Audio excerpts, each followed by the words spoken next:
Bonjour, je reviens aujourd'hui pour vous parler de ces remèdes qui peuvent apporter la solution à ces problèmes de Covid. D'abord ici en Afrique et principalement en République démocratique du Congo parce qu'il y a déjà des médecins congolais qui y travaillent. Je vous avais présenté ici un jeune Congolais, Jérôme Mouniangui, pour ne pas le citer, invité spécialement par les chefs de l'État, encadré par lui, et aujourd'hui il a bénéficié d'un concours financier qui lui a permis de faire des recherches et de mettre sur pied un début des solutions à ces problèmes. Alors aujourd'hui, on va parler avec lui pour qu'il nous explique Arti-Covid, ça guérit quoi, ça sert à quoi, est-ce qu'on peut espérer. Voici donc le docteur, créateur, pour ne pas dire initiateur de Arti-Covid. Bienvenue, docteur. Merci. Vous, je dois vous donner les coudes. Hein, merci. Parce que, surtout vous représentez un peu le risque, mais un risque géré. Ouais. Parce que vous connaissez vous-même la dangerosité de cette maladie. Tout à fait. Je le disais tout à l'heure à ceux qui nous suivent et qui ont attendu cette émission que je vous avais reçu ici il y a quelques mois, pour ne pas dire l'année, en début d'année dernière, lorsque on a eu des problèmes de découverte de cette maladie. Alors, les Congolais cherchaient des solutions.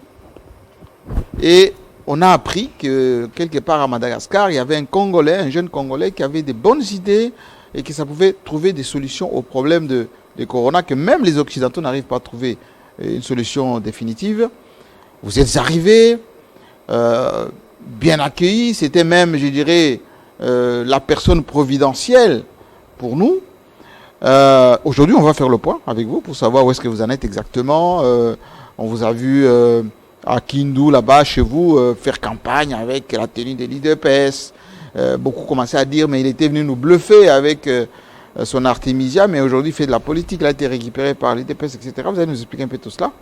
Nous avons réalisé un reportage sur la sortie de votre remède, qu'on va d'ailleurs chercher tout à l'heure pour que les gens le voient. Voici donc ce reportage et juste après, on va parler, tous les deux.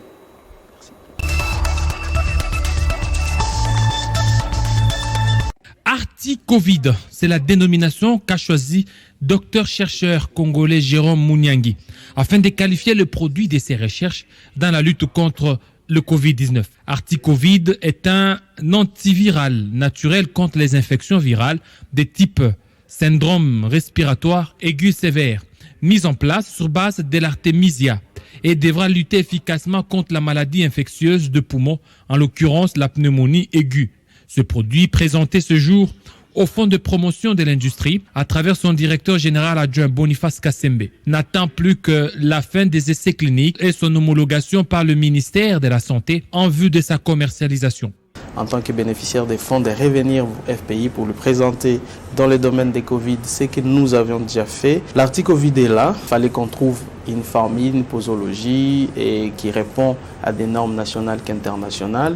L'étape qui va suivre pour l'arti-Covid, c'est qu'elle est documentée et va être envoyée, donc je parle bien de l'efficacité, aux organes compétents de notre ministère de la Santé pour son autorisation de mise sur le marché, pour son homologation. Pour rappel, le FPI avait financé en juin 2020 la Fondation Mouniangui pour la mise en place d'un laboratoire national de recherche sur l'Artemisia en vue de mener des recherches sous la formule appropriée pour la réduction du taux de morbidité ou de mortalité dû au paludisme et au Covid-19 sur l'ensemble du territoire national. C'est déjà une grande satisfaction de voir, comme le docteur l'a précisé, sur un des volets, il y a la lutte contre la malaria et la Covid-19, le financement a eu son effet positif. Aujourd'hui déjà, sur les deux produits sur lesquels était menée la recherche, il y a déjà un produit qui sera bientôt homologué et mis sur le marché. Le FPI tient à rappeler à l'opinion publique que dans le cadre de la lutte contre le coronavirus, plusieurs autres recherches médicales ont été financées et les résultats sont en attente. La Fondation Mouniangui n'est qu'un échantillon parmi tant d'autres.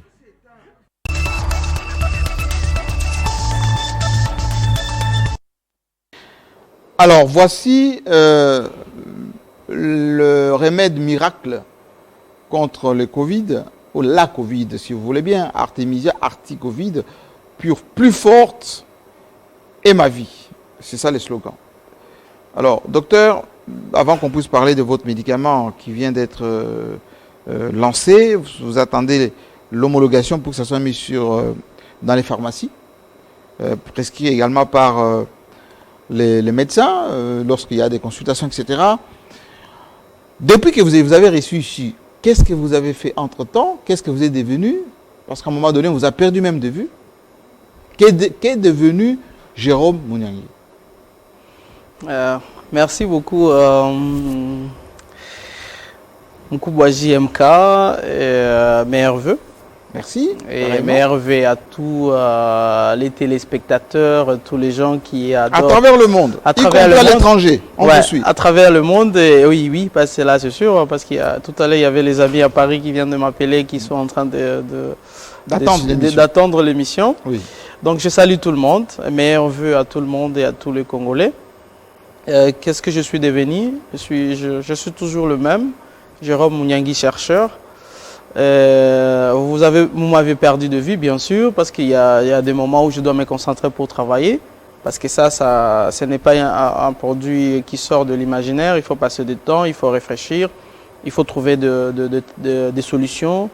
Il faut, pour nous, pour moi par exemple, il fallait cultiver, il fallait commencer par là aussi à un moment. Donc, cultiver quoi? La matière première? La matière première. L'artémisia? Oui, l'artémisia. Oui.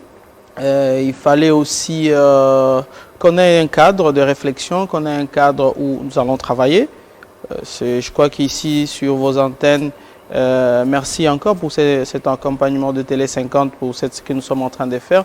Vous avez diffusé un petit élément qui montrait un peu la construction d'un laboratoire dans le village. Dans la banlieue de Kinshasa. Oui, la banlieue de Kinshasa. Et donc, je passais tout mon temps sur le terrain. Donc, voilà. Vous n'avez pas, et une fois repêché ici au pays, oublié la recherche, rouler dans des belles voitures, bien encadrées, avec le frais de la République, chouchouté par le président, rien de tout ça? Non, pas du tout. Pas du tout. Donc, d'ailleurs, les gens qui me connaissent, les gens qui me fréquentent, ils peuvent témoigner que je passe beaucoup de mon temps sur le terrain. Je suis moins au palais même de la Nation. J'arrive rarement au palais de la Nation. Mais vous êtes quand même conseiller du président? Bien sûr. En quelle matière? En santé et bien-être. Au collège santé et bien-être. Okay. Donc je passe beaucoup de mon temps parce que la mission que nous a confiée le président de la République, c'est de trouver des solutions. Et je sais que ça prend du temps. Voilà, nous l'avons expliqué devant le président de la République, ça prend un peu de temps. Et nous sommes en train d'y travailler depuis que je suis rentré. Ce n'est pas ce qui s'est dit, c'est ça, pas la réalité. Cette campagne qui consiste à dire Jérôme Mouniangui nous a bluffé, il pensait nous trouver des solutions au corona. On est à la deuxième vague aujourd'hui, on n'a pas vu son produit miracle, c'est lui plutôt qui en a profité, il fait maintenant de la politique. Est-ce que tout ceci est faux, vrai? Non, c'est de campagne un peu pour saper un peu de personnalité, parce qu'on a compris, Jérôme, c'est une étoile montante pour défendre un peu les intérêts des Africains dans le domaine de santé. Donc, vous allez... Donc, vous gênez un peu? Ça gêne un peu. Ça gêne un peu, Jean-Marie. En fait, la confiance, c'est que ce n'est pas seulement de la population congolaise, mais de la population africaine, et même des Antilles, des Caraïbes, tous les afro-descendants. La confiance qu'on m'accorde. Je suis suivi par plus de 50 000 personnes sur mes réseaux sociaux.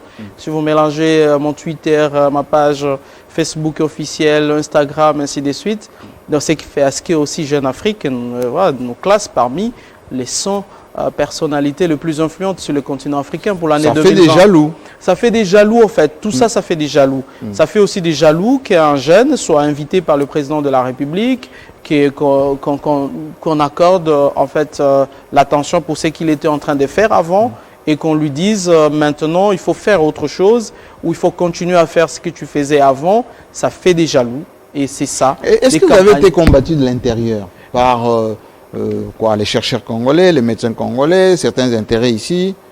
Est-ce qu'on vous a facilité la tâche? Non, je ne peux pas dire que la tâche n'a pas été facile, parce que ça c'est l'occasion aussi pour dire aux gens qui lancent des critiques que c'est pas facile de s'adapter dans l'environnement, venir travailler dans l'environnement congolais où il n'y a que de prédateurs, si je peux dire, les gens qui sont là seulement pour ne pas encourager les jeunes à avancer. Bien sûr, je n'ai pas toutes les compétences, je n'ai pas toutes les solutions, je n'ai pas toutes les idées aussi pour développer ce que je proposais comme solution. Quand je suis rentré... J'avais lu quelque part, on dit non, Munyangi, c'est un charlatan. Ah oui, si. C'est un charlatan. Aujourd'hui, bravo, ce sont des charlatans qui proposent des choses pour améliorer un peu, pour stopper un peu cette pandémie. Ce sont ces charlatans-là. Et quand le président de la République dit qu'on a des solutions congolaises, il l'a dit à Brazzaville. Hein. Voilà, je ne vois pas qu'ils ont fait un vaccin. Ils n'ont pas fait un vaccin. Et les professionnels n'ont pas fait un vaccin. Ce sont les charlatans qui continuent à proposer. Si c'est du charlatanisme qui va provenir la solution pour stopper le coronavirus, bravo, je suis charlatan. Alors, dites-moi, vous êtes venu, vous avez quand même bénéficié on va dire du concours financier du FPI. Le FPI, c'est le Front pour la promotion de l'industrie ici. C'est une banque qui finance des projets. Qui vous a facilité? On a l'impression que vous êtes un peu privilégié. Il y a beaucoup de Congolais qui ont des projets, mais quand ils vont au FPI, bon, on les regarde à peine. Hein. Vous, c'est vite fait, vous arrivez directement accordé. C'est ça l'impression, en fait. C'est ça l'impression. Et la réalité vraiment de ces financements, je crois qu'il y a des spécialistes ou les gens du FPI qui connaissent vraiment le secret de ces financements. Je ne peux pas dire que ça a été facilité par qui que ce soit. C'est pas votre appartenance au cabinet du président? Non, pas du tout. Pas du tout. Et qu'on voit la télé, tout ça. Jean-Marie, je peux vous dire quelque chose, une petite confidence. Oui. Et il y a plusieurs personnes qui connaissent cela. J'ai été cherché par le FPI depuis 2018. Ah bon? Oui. Ok. Le FPI a envoyé des gens à Kindu me chercher. Le FPI m'a cherché ici à Kinshasa. Jusqu'à ce qu'il y avait cette confusion sur... on a présenté une vidéo comme quoi j'étais assassiné, un médecin congolais a été assassiné, ainsi de suite. Mais ça, j'étais déjà parti en France. Et avant coronavirus, j'avais reçu un jour un message de quelqu'un du FPI, je ne vais pas citer son nom, qui me dit que docteur Munyangi, on vient de nous dire que vous êtes en France. Nous, on était en train de vous chercher parce que votre projet sur l'Artemisia, nous pensons que ça peut être un très bon projet d'une contribution congolaise dans la lutte contre le paludisme qui est un fléau qui ravage un peu, qui frappe un peu notre pays. Oui. Et ça, c'est avant Covid, en fait. Ça, c'est la réalité, en fait, de ces projets. Donc, vous intéressez déjà le FPI avant même l'apparition de Corona. C'est ça la réalité, Jean-Marie. C'est ça la réalité, avant l'apparition de Corona. Coïncidence coïncidence heureuse, je peux dire, fait à ce que je sois rapatrié au pays avec l'invitation du président de la République. J'arrive et on m'a laissé les temps, tout ce que je fais. Mais après, j'ai été appelé par le FPI pour me dire, nous, on t'a cherché il y a longtemps, nous t'avons cherché, mais aujourd'hui tu es là. Est-ce que tu peux continuer ton projet dans la lutte contre la malaria ou contre le paludisme? J'ai dit, ça tombe, vraiment, j'ai déjà un projet. J'ai déjà un projet sur ça et depuis que j'ai commencé à travailler dans le domaine de la malaria. Et M. Jean-Marie, la vérité aussi, que le chef de l'État, le président de la République m'avait beaucoup plus recommandé de continuer mes recherches dans le domaine de la malaria parce que c'est ça les vrais problèmes de santé publique. Parce que la malaria tue plus que même le corona. Hein? La malaria tue parce que tout à l'heure, j'étais en train de regarder les statistiques. Depuis le 1er janvier jusqu'à aujourd'hui, je crois qu'aujourd'hui nous sommes le 15, oui. le 16 non, le 15. Oui. Du 1er janvier jusqu'au 15, nous avons déjà 17 000 victimes de la malaria. 17 000 victimes de la malaria. Voilà. Donc ça, c'est notre problème. Et la RDC, c'est le deuxième poids africain sur cette maladie-là. Donc la vision du président de la République est vraiment beaucoup plus ces encouragements qu'il m'avait demandé, continue tes recherches dans le domaine de malaria. Bien sûr, on sait que maintenant, comme de l'actualité, Et la plante que vous utilisez sur les recherches sur la malaria peut avoir de l'effet sur le coronavirus. Si tu y arrives, bravo. Si tu n'y arrives pas aussi, on ne va pas aussi... parce que la recherche... Parce que les Occidentaux eux-mêmes... Exactement. La recherche, c'est ça aussi. La recherche, on sait quand on la commence, on ne sait pas quand on va la terminer. Et aussi, c'est un monde un peu comme si quelqu'un qui se lance dans la forêt équatoriale. Alors, justement, avec ces financements du FPI, vous avez monté ces médicaments. Est-ce que vous avez fait des essais cliniques? Est-ce que ce n'est pas un poison? Qu'est-ce qui nous rassure que si on prend ça, on est guéri? D'accord. Donc, je reviens toujours. Ça s'appelle Articovid. C'est beau, hein? Même l'emballage, il n'y a pas de différence avec des médicaments fabriqués en Europe, hein? Voilà. Il y a même la date de péremption. Oui. Nous avons passé parce qu'on savait que on dit que celui qui est patient mange toujours le fruit qui sont mûrs. On a passé le temps, malgré les diffamations, malgré les gens les critiquent. Il y a les gens qui critiquaient, voilà, il ne fait rien, il fait même les traitements d'hémorroïdes. Ça m'amusait un peu de suivre des déclarations des hommes politiques dans ce sens-là. Je ne suis pas laissé à la bénéfice. Expliquez-nous ce que c'est. Je sais que je reviens sur Articovid. Dans notre projet que nous avions présenté au FPI, et il y avait malaria priorité et Covid qui était secondaire, je peux dire ça. Et vu l'urgence, nous avons beaucoup plus concentré le temps, nous sommes concentrés sur l'Articovid.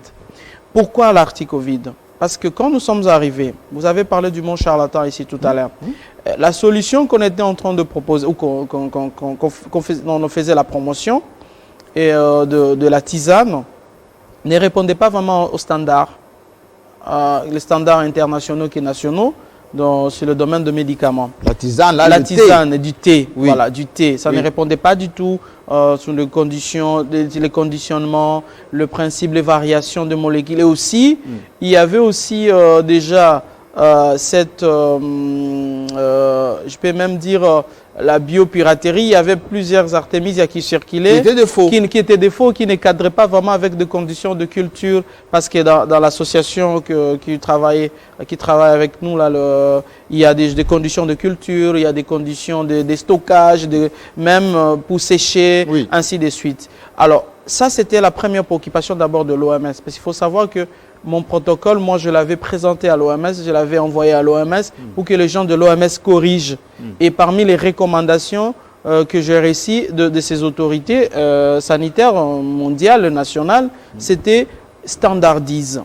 La standardisation, ça veut dire que ce que je donne à M. Jean-Marie, ça sera la même solution que je vais donner à M. Jacques, Martin, ainsi de suite. Donc, ça va être la même chose. Contrairement à la solution à la tisane, thé, et la manière dont vous préparez votre artémisia, donc que M. Jean-Marie prépare l'artémisia, ne sera pas la même manière que M. Martin va le faire. Il peut le faire avec l'eau tiède. Et ça diminue. Il peut même réchauffer. Exactement, il peut réchauffer, ainsi de suite. Donc, notre focus, après avoir reçu ces critiques constructives, nous sommes concentrés pour que nous fassions une solution qui est standard. Une solution qui va durer dans le temps. Parce que là, la date même de péremption, ça vous être dans 3 ans de conservation. Ce médicament, ça se conserve 3 ans? 3 ans, oui. Nous sommes dans les 3 ans. Et il fallait qu'on trouve au plus des solutions pour que la formule soit acceptable, qu'on soit sûr sur les molécules que nous sommes. Et dans 3 ans, ça garde les mêmes propriétés? Bien sûr, bien sûr. Oui. Donc, on devait répondre au standing international et national. Donc ça, c'était la première recherche. Donc j'en avais double, j'en ai même 4 recherches à faire. Donc ce n'était pas vraiment facile.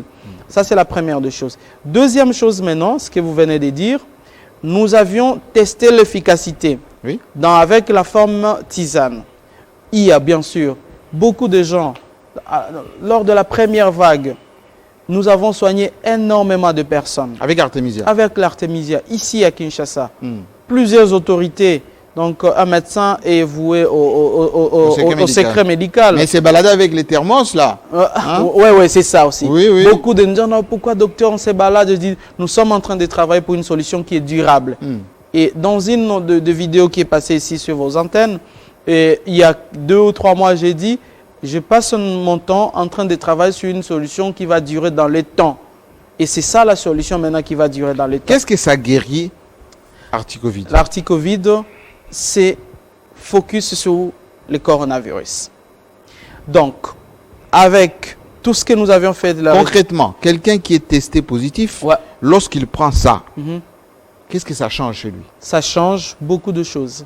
Parce qu'actuellement, depuis que nous l'avons, la solution a été standardisée, car nous avons directement commencé avec les essais cliniques. Clinique, oui. Et ici, avant même de venir, chaque matin, je crois qu'il y a même mes malades, il y a beaucoup de mes malades qui sont en train de me suivre. Oui. Parce que nous ne sommes pas là pour faire témoigner les gens. Si on veut utiliser les méthodes que les autres utilisent pour faire passer... Vous avez déjà soigné combien de malades avec ça?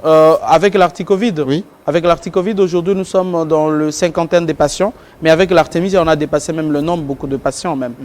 Donc, nous sommes dans les 50aines des patients. Et que la nous sommes en train de posologie, c'est suivre. quoi? Et ça prend combien de temps de guérison? Oh, ok, nous sommes allés, nous avons constaté, c'est ça même la beauté de la recherche, nous savons, un médecin, il peut pécher par excès, hein. Ce n'est pas exclu. Nous sommes allés aux 10 jours de traitement, 10 jours de traitement, mais nous avons constaté, la première cohorte, donc les gens que j'ai suivis, on a constaté qu'au bout de 5 jours, il y a des gens qui passaient déjà qui étaient positifs, qui sont revenus dans le négatif, avec une diminution des signes.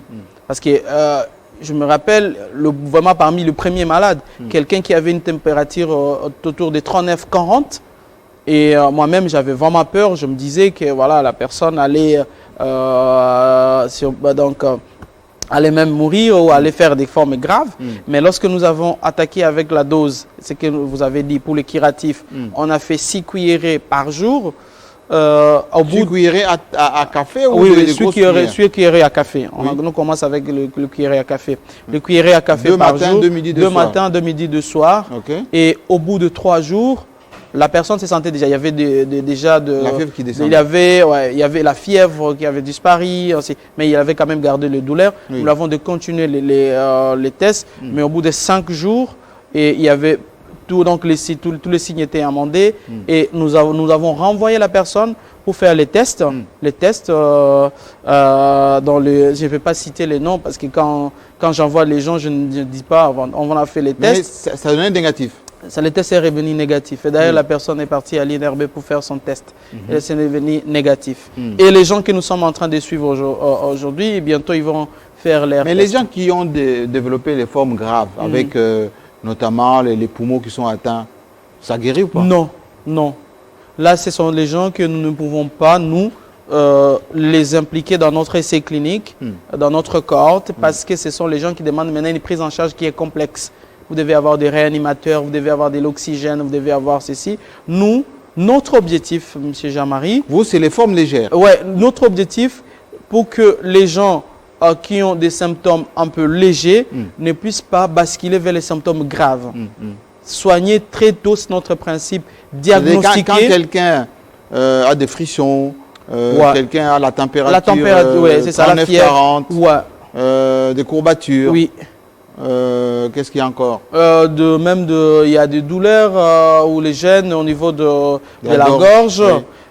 Il y a certaines personnes qui présentaient déjà des gènes respiratoires. Et ce sont des signes, voilà. Et nous commençons à traiter. Nous diagnostiquons d'abord rapidement. Un diagnostic précoce, un traitement qui commence à se prendre rapidement. Je crois que ça va limiter un peu. Est-ce que c'est un antibiotique? Non. Ce n'est pas un antibiotique. Il ne faut pas travailler sur un antibiotique, c'est un antiviral.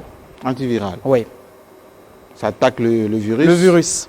Mais c'est un anti-inflammatoire aussi. Anti-inflammatoire. Un antiviral. Parce que le coronavirus n'est pas seulement une maladie virale, où on peut appeler SARS-CoV-2, Covid, maladie, ainsi de suite, mais aussi une maladie inflammatoire parce qu'il y a tout ce qui est cascade de molécules qui sont sécrétées pour lutter contre le virus. Et il faut aussi diminuer les effets inflammatoires et l'Articovid agit aussi sur l'inflammation.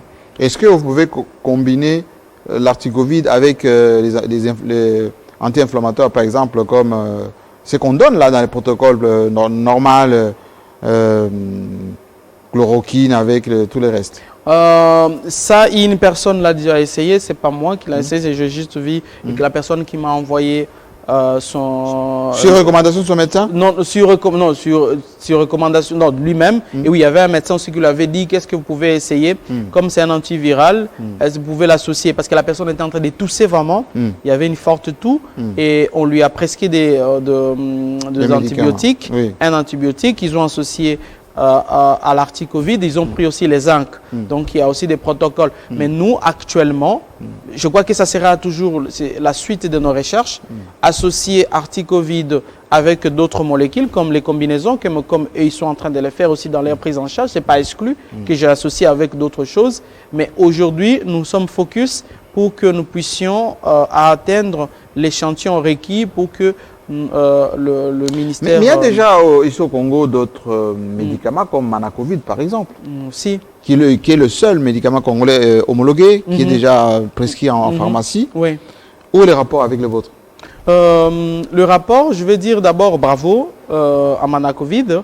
Ça montre que le chef de l'État ne s'est pas vraiment trompé lorsqu'il disait que les chercheurs congolais doivent être encouragés parce qu'ils ont des solutions.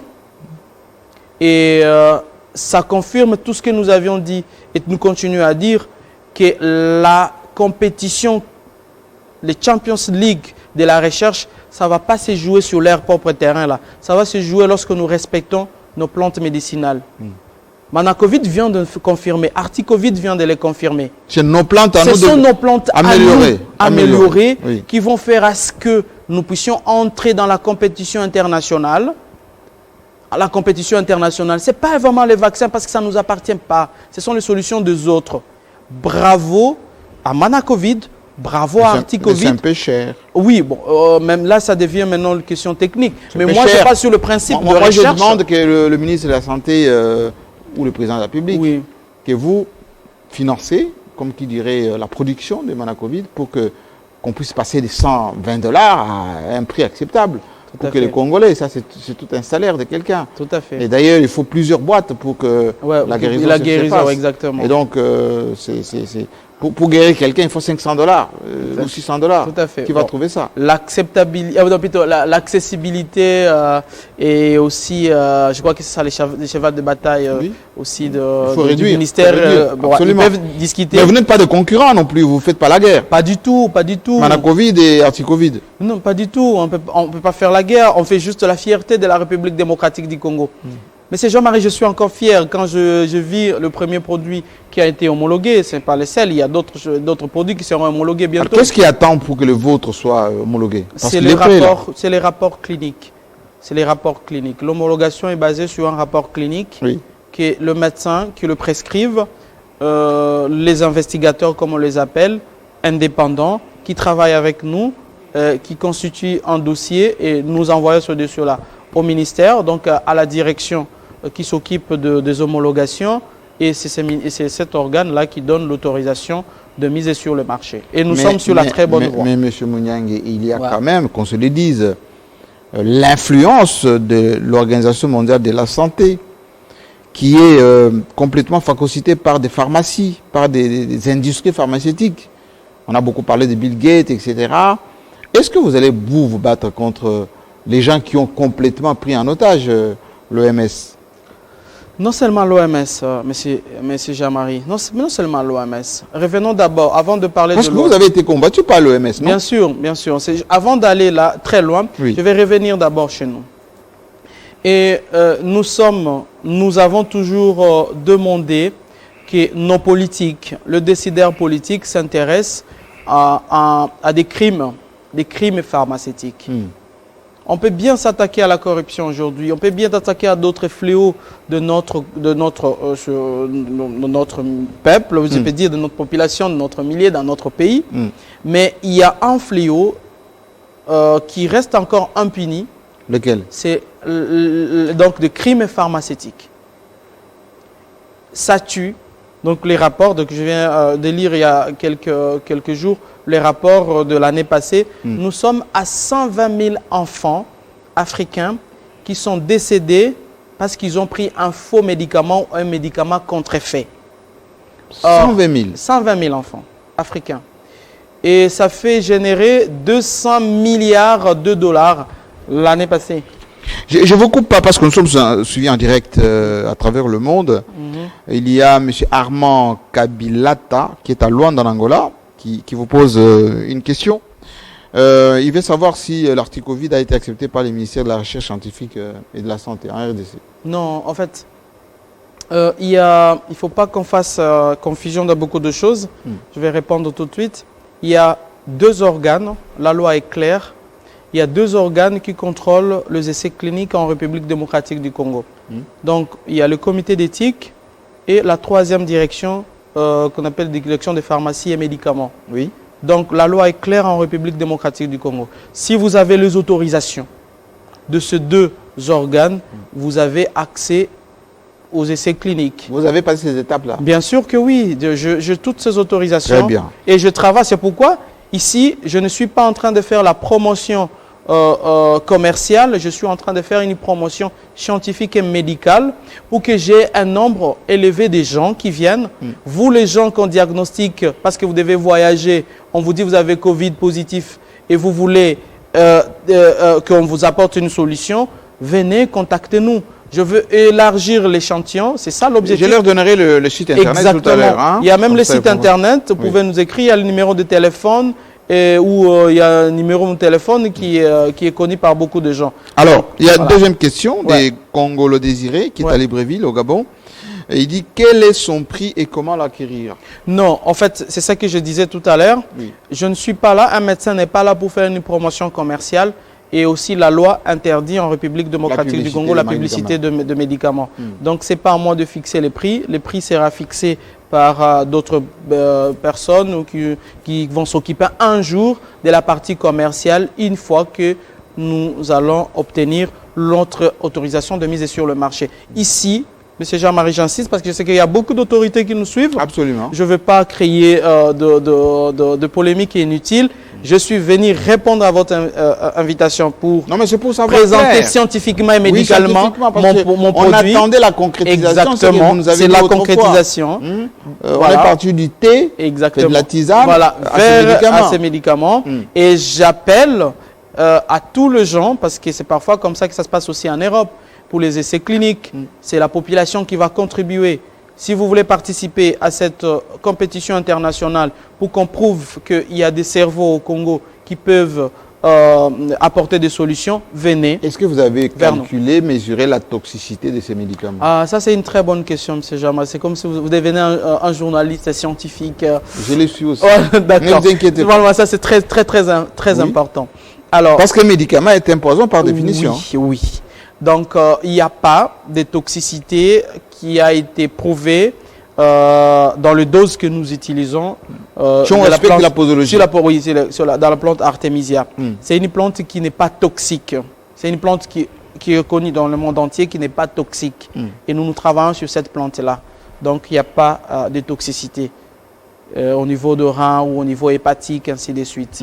Mais par contre, les gens qui ont des insuffisances hépatiques, qui ont un foie déjà qui est presque malade, il ne va pas beaucoup plus métaboliser le principe actif, donc le médicament, et ça peut créer un peu dans le foie. Effets dans le foie. C'est un peu ça. Même aussi les gens avec l'insuffisance rénale et un peu chronique, ils ont des difficultés pour la filtration ou l'excrétion un peu de principe actif. Ça, c'est une catégorie de gens sur lesquels on va beaucoup plus encore travailler dans nos recherches. Alors, dites-moi, on sait que c'est quand même une industrie qui produit de l'argent. Ouais. L'État congolais vous a financé. Vous avez maintenant, ça c'est les prototypes qui sera maintenant industrialisé. Est-ce qu'on a ici localement une industrie pour produire de vrais médicaments dans les conditions techniques et de conservation? Bien, vous allez faire des faux médicaments qui vont pourrir dans des pharmacies. Merci beaucoup, M. Jean-Marie.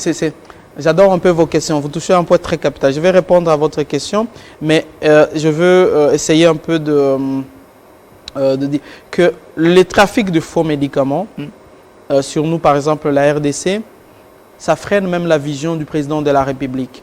Parce qu'il a, vous savez que le président, dans le domaine de la santé, il a créé tout ce qu'on appelle la couverture santé universelle. À l'horizon, Qui est fonctionnel ou pas? Oui, qui est fonctionnel, qui est dirigé par son Excellence Dr Roger Kamba. Oui. Donc, à l'horizon 2030, on veut qu'il y ait accessibilité des médicaments partout en République démocratique du Congo et que les gens se soignent dans de bonnes conditions, qu'on crée de mutuelles de santé. Oui, mais ça, ce sont les intentions. Bon, ce sont les intentions. Concrètement, sur le terrain, j'aimerais bien que Roger Kamba vienne, que je connais très bien d'ailleurs, qui vienne ici nous expliquer cette idée. Et exactement. Parce qu'il y a beaucoup des hôpitaux qui n'ont pas de médicaments. Qui n'ont pas de médicaments. Tout à fait. Les gens ne sont pas, la sécurité sociale n'existe pas. Parce que je suis parti par là pour vous montrer que il y a 2 points sur lesquels nous devons beaucoup plus insister dans la République démocratique du Congo. Lutter contre le trafic de faux médicaments. Et cette lutte-là, elle est participative en fait. Il n'y a pas de cadre répressif et législatif. Mais il y a l'OCC.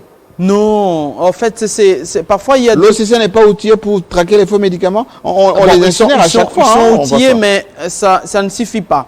Même si OCC, voilà. L'OCC peut faire la saisine, par exemple, de conteneurs de faux médicaments.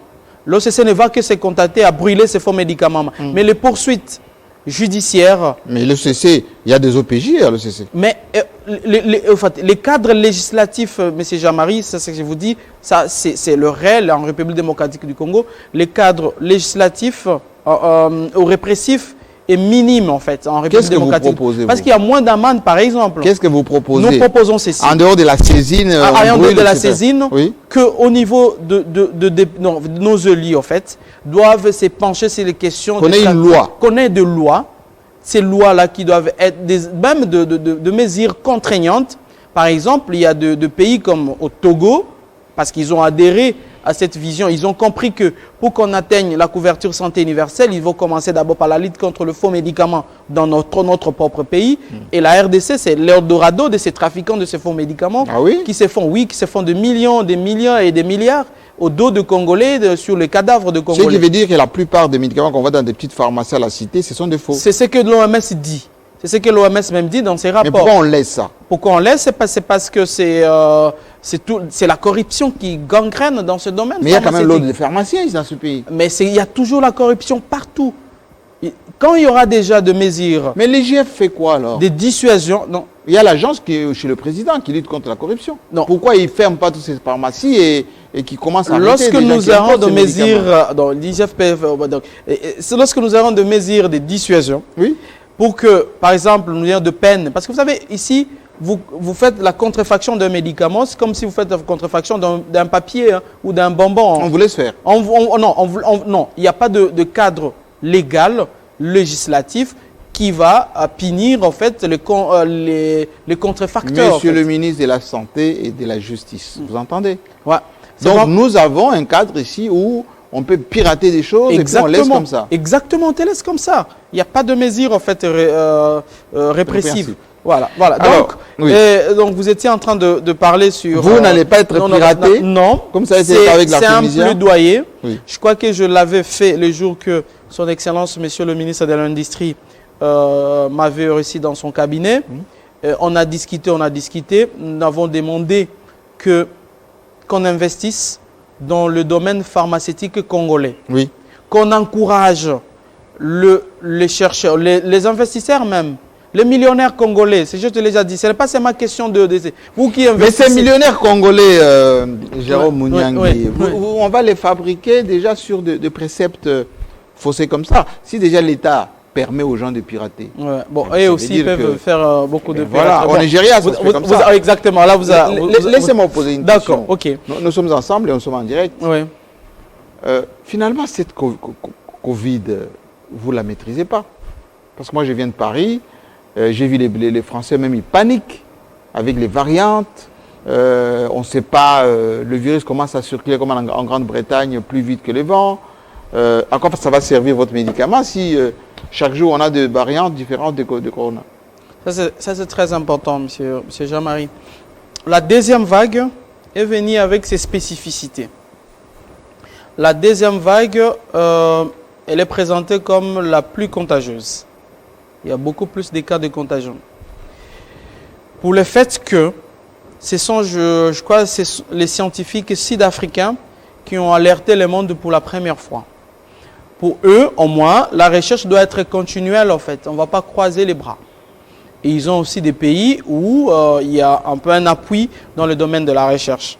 Je crois, c'est là où je suis en train vraiment de soutenir des initiatives de sénateurs comme le sénateur Guy Loando qui veut qu'il a présenté une loi de modification de loi. Absolument, voilà, qu'on les salue exactement, on salue le sénateur Guy Loando. Oui. Franchement, c'est un homme. Aussi, on améliore les cadres, on accorde beaucoup plus de crédits pour des chercheurs, ils vont continuer à faire. Donc les Sud-Africains, c'était le premier qui ont alerté le monde pour dire attention, parce qu'ils étaient en train de faire quoi? À chaque échantillon qu'on prélève chez un malade, ils font les séquençages, donc les analyses moléculaires du génome, voilà, de matériel génétique en fait, du virus.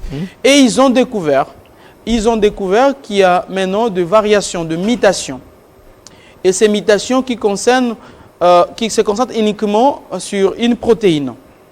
On appelle ça en français les spicules, les spike proteins en anglais.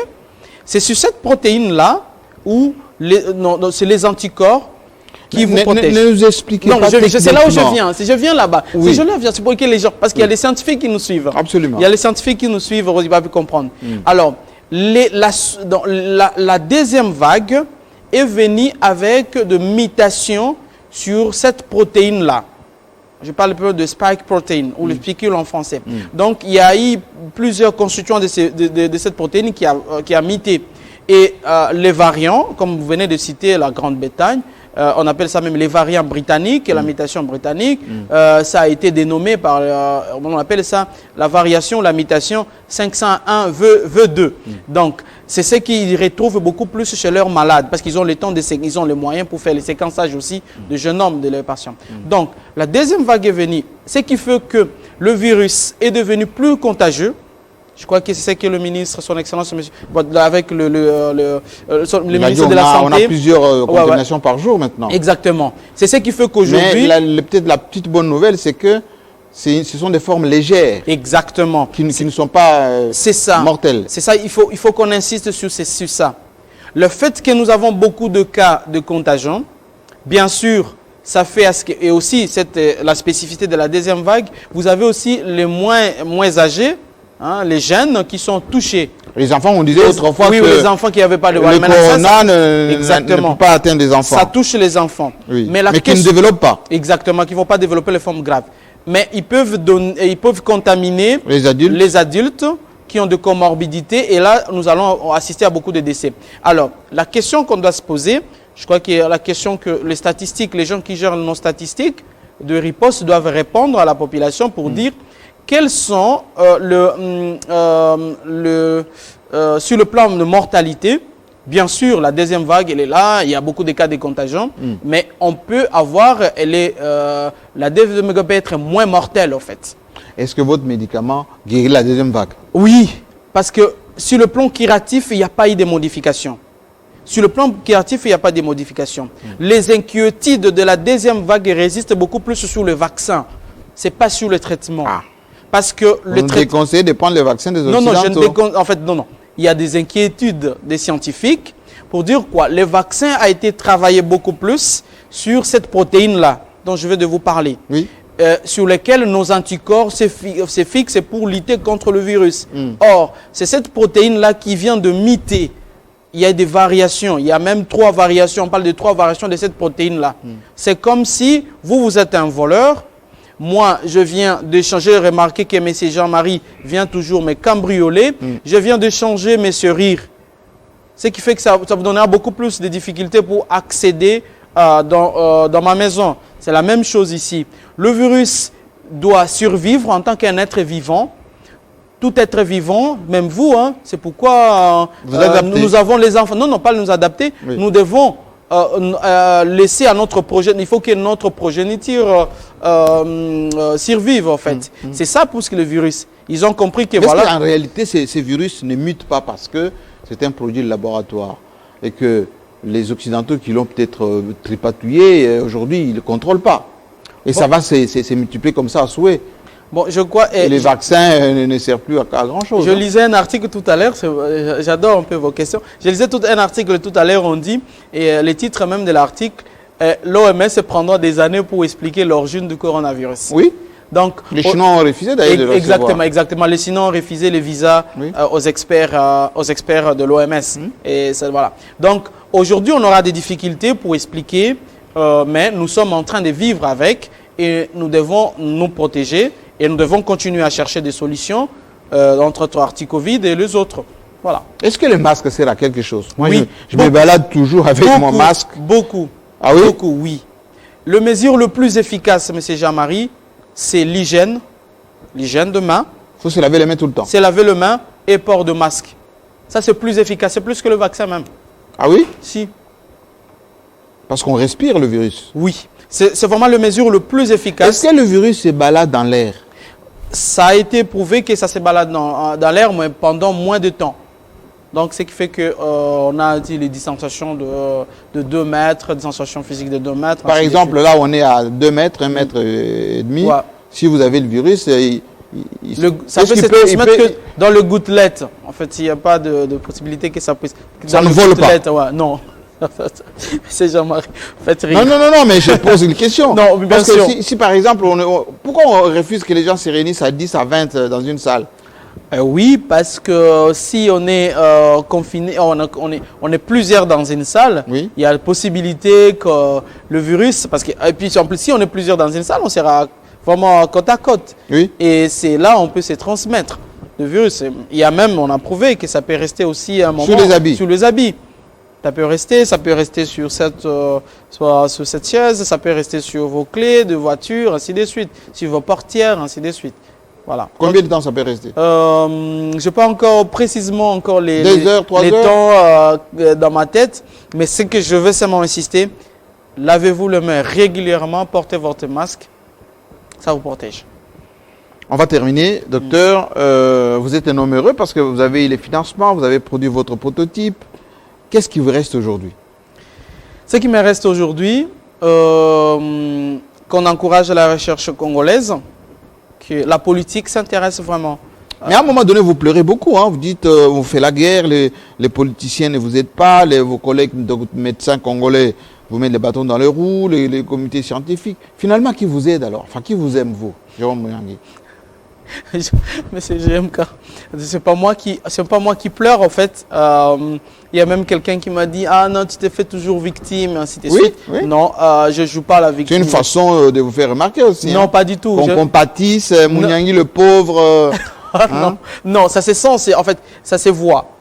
Mais cher Marie, depuis que je suis rentré, je ne fais que des combats en combat. Vous savez que même j'étais harcelé ici, je vis des poursuites judiciaires. Ah oui? Oui, on m'a traduit en justice. C'est comme quoi Mouniangui a détourné, c'est pas un montant, voilà. Et les détournements du FPI, on parlait de détournement déjà avant même que je commence le projet. Avant qu'on vous donne avant même que, non, le financement était déjà là. Oui? Avant même que je commence déjà à parler du projet. Les gens n'étaient pas sûrs que vous allez produire ça. Exactement. Tout a été organisé, tout est orchestré par les gens qui ne veulent, pour me discréditer et surtout pour que je passe mon temps dans le futilité, aller répondre à une invitation judiciaire ou aller faire ceci, aller faire cela, que de me focaliser sur mon objectif principal. Ici, ma présence en République démocratique du Congo, que je vais venir contribuer dans la lutte contre le coronavirus et continuer mes recherches dans le domaine de la malaria. Donc tout est orchestré par des groupes de gens et de messages. Est-ce que les Congolais sont manipulés quelquefois par le groupe multinational? Ceux qui injectent des médicaments chez nous, ceux qui ont des intérêts chez nous? Ça c'est sûr, dans tous les domaines. Dans tous les domaines, on nous manipule. Dans tous les domaines, on nous incite à les monter les uns contre les autres, à se battre entre nous, à ne pas encourager les initiatives locales, à tendre la main vers l'extérieur. Donc ça, c'est le propre à l'Africain, le propre à Congolais. Dites-moi, on doit terminer cette émission, mais j'en voudrais, si je ne vous pose pas cette question, est-ce que vous êtes devenu un politicien? Vous avez, avec l'écharpe de l'IDPS à Kindu là-bas, vous êtes dans quelle section? Ah là là. Vous avez le droit de prendre les jokers. Hein? Et Monsieur Jean-Marie, je suis en train de finaliser un document que je veux partager avec vous. Oui. Et les titres de ces documents-là, c'est de l'importance des relations entre le politicien et les scientifiques OK. en République démocratique du Congo. Je veux partager avec tous les scientifiques qui veulent, tous les intellectuels, qui soient journalistes, ainsi de suite, qui veulent lire. Il ne faut pas concevoir la face, M. Jean-Marie. Oui. Et moi, c'est vous qui posez des questions. Souffrez que je pose la question parce que vous venez de les dire.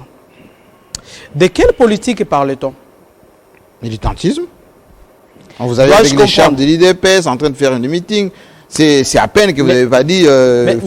Jean-Marie, dois-je comprendre que la politique est l'œuvre de politiciens ou le travail des élus, ou que la politique est l'œuvre de fonctionnaires qui vont concevoir, mettre en œuvre certaines mesures? Vous vous situez où? C'est ce que je pose comme question, M. Jean-Marie. Avant que je me situe, je veux maintenant vous répondre. La politique est l'œuvre seulement de politiciens ou de Tout élus, citoyen. ou la politique est l'œuvre de gens, de fonctionnaires qui conçoivent, qui prennent de mesures, ou certaines mesures en fait.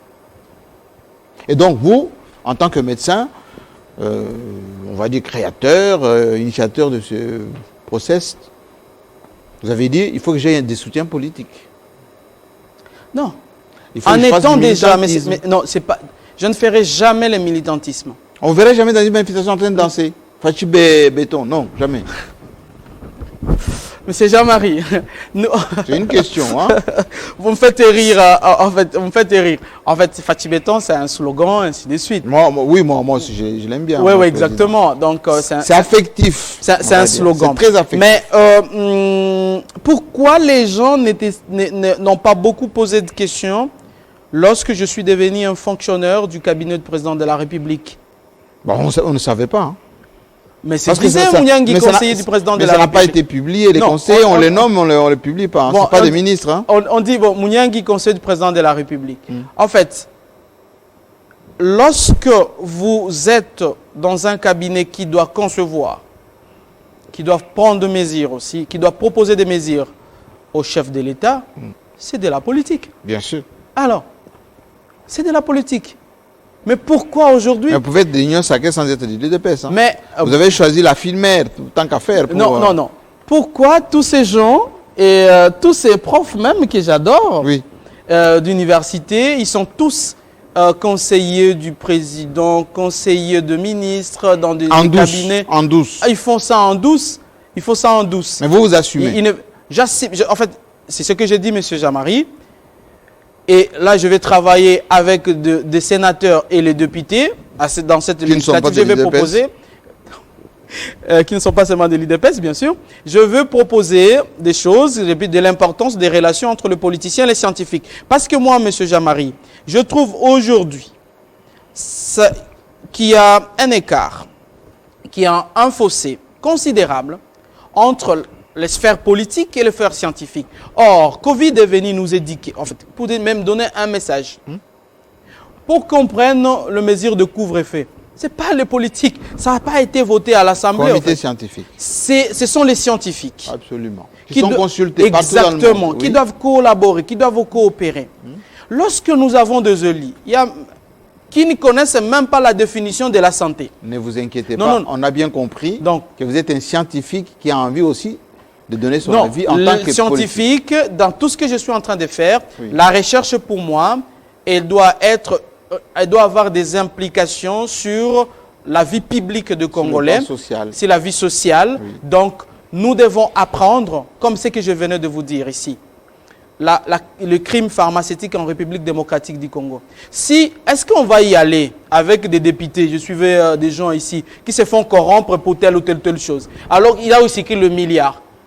Une société pharmaceutique, c'est facile à corrompre quelqu'un comme ça, qui ne connaît même pas que dans son pays, il doit avoir des cadres répressifs, législatifs, pour contrecarrer le trafic de faux médicaments, pour que nous ayons une couverture santé universelle, pour que nous ayons de bonnes mutuelles de santé. On a bien compris. En d'autres termes, les scientifiques doivent faire de ponts. Il ne faut pas se considérer comme vous êtes dans un monde à part. Nous, scientifiques, nous vivons avec les politiciens. C'est à nous de le proposer, ce qu'ils doivent faire. Parce que quand il y a des difficultés dans la société, On ne consulte pas les politiques, on consulte beaucoup plus les scientifiques. On a compris et on a eu la réponse à notre question. Ouais. Je vous remercie en tout cas. Docteur, n'hésitez pas à revenir. Quand on va vous donner l'homologation pour mettre ça sur le marché, je sais que ça va coûter un peu moins cher que Manacovid, que j'invite d'ailleurs à venir ici nous en parler, pourquoi nous expliquer pourquoi ça coûte autant. Et moi, j'ai déjà recommandé à ce que le gouvernement prenne en charge les frais dans un premier temps. On appelle ça du dumping, c'est-à-dire la prise en charge ou conventionner ça par l'État. Exactement, tout à fait. Pour permettre que tous les citoyens au plus bas niveau puissent accéder aussi à ces médicaments qui déciment. Enfin, cette maladie décime tout le monde. On a perdu un grand général qui était un collègue à moi parce qu'on était au sommet de la francophonie et j'étais président de la commission communication et lui, au niveau de la sécurité générale, Mukuntu Tim, quelqu'un de très compétent, prof d'université, spécialiste du droit et patron de la justice militaire. Il nous a quittés aujourd'hui même, d'ailleurs en Afrique du Sud, paix à son âme. Et bien voilà, donc il faut veiller à ce que la population soit très suivie. Merci docteur. Je vous laisse repartir. Merci Jean-Marie. Et moi je vais porter mon masque parce que je prends des précautions. On ne sait jamais. Et voilà, il faut porter ça comme ça. Merci. Et j'ai toujours un peu d'alcool. Il faut faire ces gestes assez régulièrement parce que la deuxième vague est là. À Télé 50, tout le monde a fait son test et tout le monde est propre. À très bientôt. Non, pas Covid.